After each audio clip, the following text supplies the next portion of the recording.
लोहा कंधारसह पूर्ण जिल्ह्यामध्ये मोठ्या प्रमाणावर अतिवृष्टी होत आहे। धुवाधार पाऊस मी माझ्या जन्मामध्ये एवढा बघितला नाही, एवढा पाऊस होतोय। आता सकाळचे 6:30 वाजले। मी 5 वाजल्यापासून माननीय जिल्हाधिकारी, माननीय निवासी उपजिल्हाधिकारी, दोन्ही तहसीलदार, लोहा पोलीस स्टेशन आणि इतर पोलीस स्टेशनचे सर्व अधिकारी यांच्याशी संपर्कात आहे। परिस्थिती जाणून घेतोय। सगळीकडे भीषण परिस्थिती निर्माण झालेली आहे। लोह्यामध्ये सिद्धार्थनगर, गोल्डन सिटी भागामध्ये पाणी शिरलेलं आहे घरामध्ये। लगेच त्या ठिकाणी आता बोट जाते। बोटीच्या माध्यमातून लोकांना बाहेर काढता येईल। महापालिकेची टीम देखील जिल्हाधिकारी महोदय पाठवत आहेत आणि मिलिटरीला पण त्यांनी सांगितलेलं आहे, मिलिटरी पण त्या ठिकाणी येते।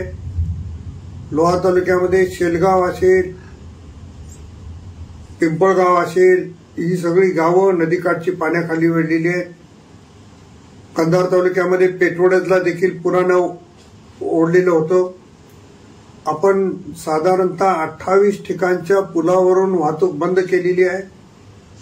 चिखली असेल, हालदा असेल, गुंडा दिंडा बिंडा असेल, तिकडे उमरा धनद असेल, या भागामध्ये प्रचंड अतिवृष्टी सगळीकडे झालेली आहे।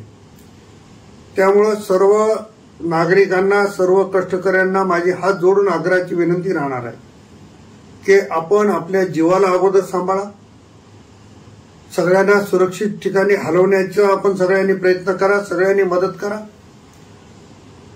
आता निसर्ग कोपल्याच्या नंतर आणि जिल्ह्यामध्ये सगळीकडे अतिवृष्टी होत असल्यामुळे एखाद्या वेळेस कोणी मदतीला कमी येऊ शकेल अशी शक्यता गृहीत धरून आपल्या गावकऱ्यांनी, सहकार्याने ते बाहेर काढलं पाहिजे।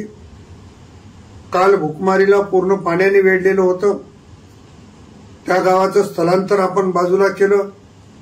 रात्री त्यांच्या भोजनाची व्यवस्था केली, पण रात्रतून अनेक ठिकाणी अशा पद्धतीचा पाऊस झालेला आहे। त्यामुळे माझी सगळ्याला हात जोडून विनंती आहे की आपण या निसर्गाचा सामना करून जीवितहानी होणार नाही, पशुची हानी होणार नाही, अशा पद्धतीची काळजी घ्यावी।